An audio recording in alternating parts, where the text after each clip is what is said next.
evening and welcome to VoiceWorks. It is Flash Briefing Friday here on the VoiceWorks page. My name is Suze Cooper and I'm here tonight with Peter Stewart to speak to you all about the basic tech that you need to get up and running when you start your Flash Briefing. We're not talking about having amazing, fantastic studios to be able to do this. That's absolutely not what you need. To get started, you need to be confident in using one of these, really. And I'm sure everybody's got one. And certainly, Peter, your Flash Briefing, your smart speakers Flash Briefing has done really, really well. And I believe that's exactly what you use.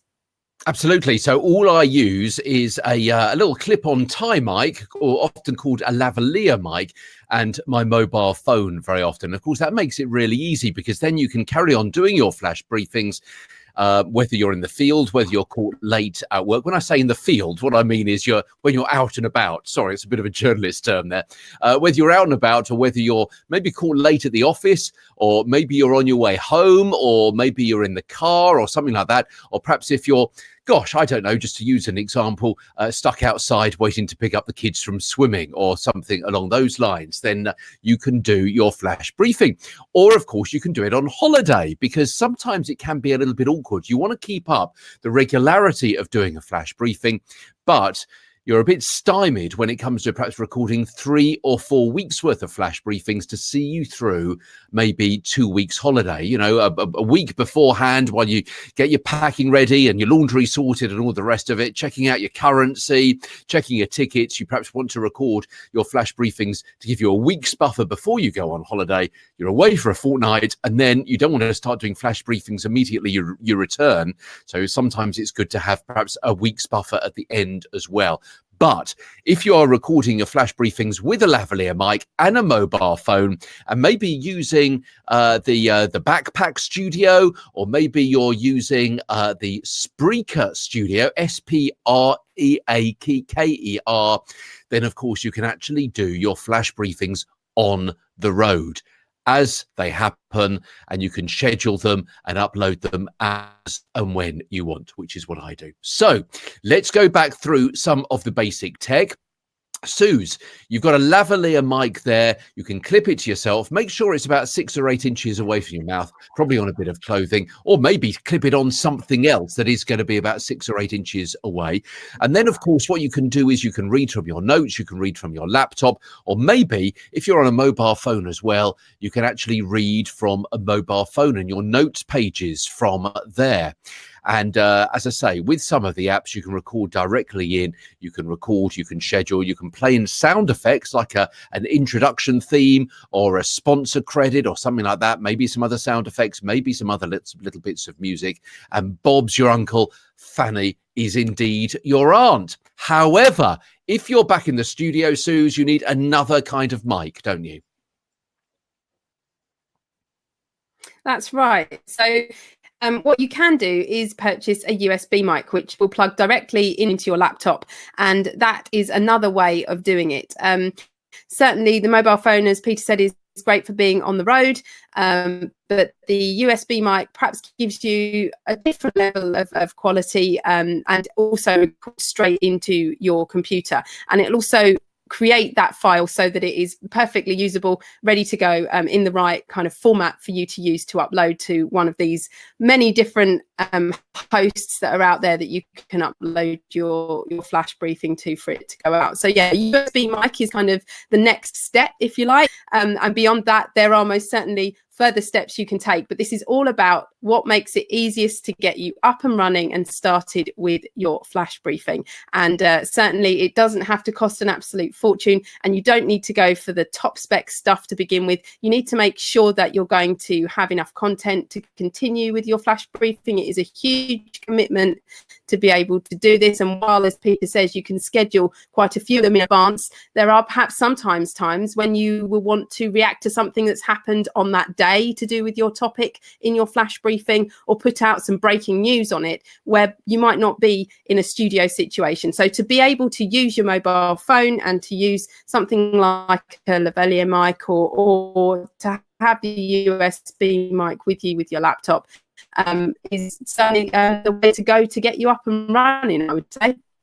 Absolutely. We'll talk some prices in a few moments' time. What I should say is, if you're looking at a microphone which is going to be plugging into the bottom of a standard phone jack socket, then what you're looking for is the end of a microphone which has 3 black rings around it. It's called a TRRS.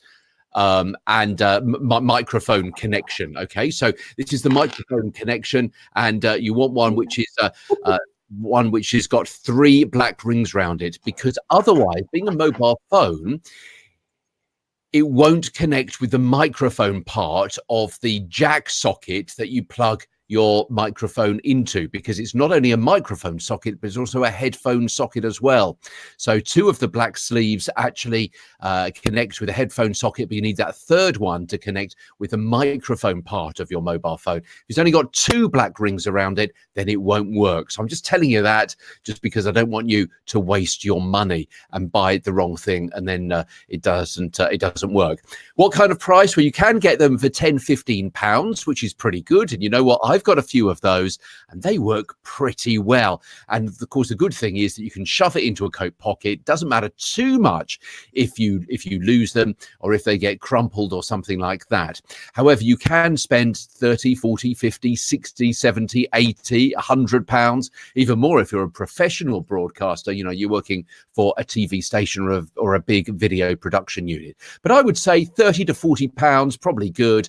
And a basic but good make is Rode, Rode. Rode. They're from Australia. They've got great prices, great products, and great customer service as well. And I should say there are lots of other manufacturers available, so do have a little look around. But I would say that Rode is probably a good one to look at as a pretty good standard, and then you can perhaps go higher or lower than that. But I must stress, I'm not actually recommending them. I'm not allowed to. So do look at other available microphones, as I say, above and below that as regards price and spec. So back to Suze then for the prices of some of the USB mics and the kinds of manufacturers, the kind of makes and models that you would suggest, Suze. What do you reckon? Yeah, so certainly the USB mic is going to be more expensive than your lavalier mic. I would suggest they're kind of in the region of kind of 70 quid and upwards, really. The one that I've had my eye on for a while, and I actually haven't progressed from my Samsung, which is what I have in front of me right now, which I think was about £95. The one that I would actually really be going for at the moment is the Blue Yeti, which I think is somewhere between £110 and £125. There are various different ones that you can get, but certainly that is a make that I would be going for.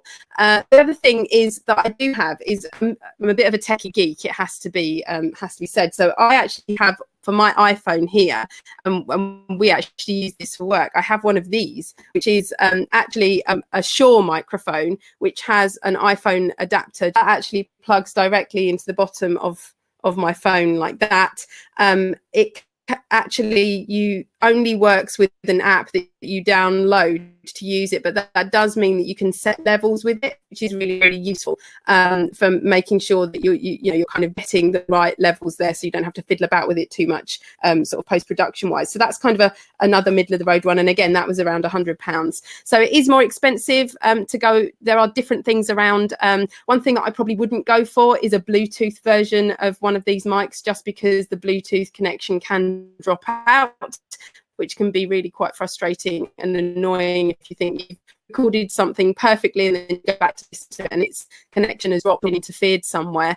But yeah, in terms of the USB mics, they certainly do get more pricey than that. But if you're looking for a start out mic, is one to certainly take a look at. And there are plenty of them. If you search Google out there, and you will find them, I'm sure. So Peter, anything more to add about the tech to get set up tonight? Because you know what, we're not going to dig too deep as regards the tech in this particular episode, but of course it makes sense when we've talked about mics, then we really need to talk about why you need a mic, what it's actually going to be feeding into. And another episode we'll talk about where you go from there. But I think we need to mention what kind of recording program you need to use. So Suze, I'll throw to you for that, but let me just say that essentially a flash briefing is a short podcast. So you're recording it into something, and once you've recorded it, and I'll let Suze take over in a second and tell you the kind of program that she recommends. Once you've recorded it, then you need to be able to upload it to a podcast host, and it's from there that Lexi, when she's given the direction by somebody who orders, who requests to listen to your flash briefing, it knows where to go and fetch it, knows where to scurry off and fetch that bit of audio and to play it to someone in their kitchen, bathroom, bedroom, or car. So you need to record it somewhere in the first place. You record that locally onto your computer or your phone. Then you make any adjustments that you need to, maybe taking out a stumble or something like that, or maybe putting in extra music. That's not overly necessary. I listen to some really good professional flash briefings that don't have intro themes in and out. So you don't need to have them. But of course, it is part of your perhaps brand identity. And we'll come to that in another episode of Flash Briefings Friday.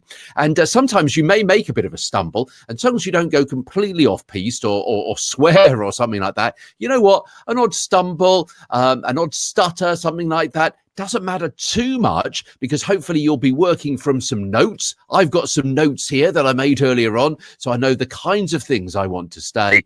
Yeah, we'll keep that bit in.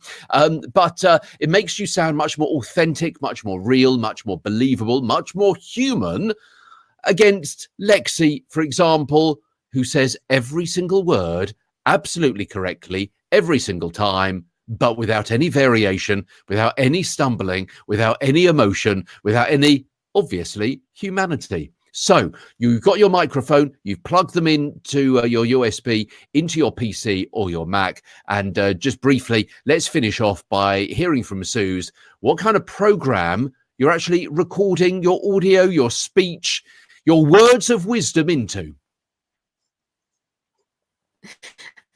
Absolutely. So you're going to need a program, piece of software on your machine, effectively. And the one I would suggest when you're starting out is certainly Audacity, which is where that you can download and use. There are an awful lot of tutorials out there on YouTube that will show you how to use the basics of Audacity. It is very much a plug-in. Select the microphone that you're using from a drop-down list, and then all of the control will be graphically as you would expect them. So hit the little red circle for record. You've got the black square for your green triangle for playing it back again. There's nothing too technical really involved in Audacity at all, and as I say, it is free. It is created, I believe, still by Adobe, so they're kind of behind it, but it's sort of their free platform version of it. The next level to that would be using Adobe Audition, which singing, all dancing, professional broadcast standard editing suite that I would use at work in my job as a radio news reader. So that is a little bit more tricky to get to grips with, but still not completely impossible. I would, however, stick with Audacity if it's something that's new to you. Free as well. It is one of the Adobe suite, which rightly or wrongly they now charge per month, so you can't buy it outright, you can't own it. It is a monthly fee that you pay to them. I believe it's somewhere between £20 and £30 a month. So it is, again, another cost outlay. So it's thing, get it off the ground cost effectively. To give it a go using Audacity, I would suggest putting Mike Russell into YouTube and Audacity or Audition, and he does a just brilliant, absolutely brilliant tutorials on there, from very, very basic to as technical as you like, really. But certainly search for Mike Russell on YouTube and I would use to get you underway. So I do think that's kind of a wrap for this evening for our technical basics on flash briefings. Thank you very much for joining us here on the VoiceWorks page. We will be back again next week. Peter, where can we find you? So you can see where I am. I'm down here. So at Tweeter Stewart on Twitter is the best way to get in touch with me. My DMs are open, or you can follow any of the posts that I put up there. Also, you'll find me on LinkedIn too, Peter Stewart UK, and also, of course, on the VoiceWorks Facebook page here, where we are, of course, right at the moment broadcasting our live stream podcast. And also, if you're watching this and you're thinking I need to follow these messages, these live stream videos, then also you'll be able to find us on a podcast too. So again, search for VoiceWorks. That's right. So we'll be back again next week with some more voice tech news. We go live relatively regularly. Remember to sign up as well for our live event up at Amazon UK in London. That's happening Tuesday, July the 6th. The tickets are free. It's an introduction to voice technology. Do sign up so that we know that you're coming along. I'll put the link into the comments as usual. So that's it for us for tonight. Good evening.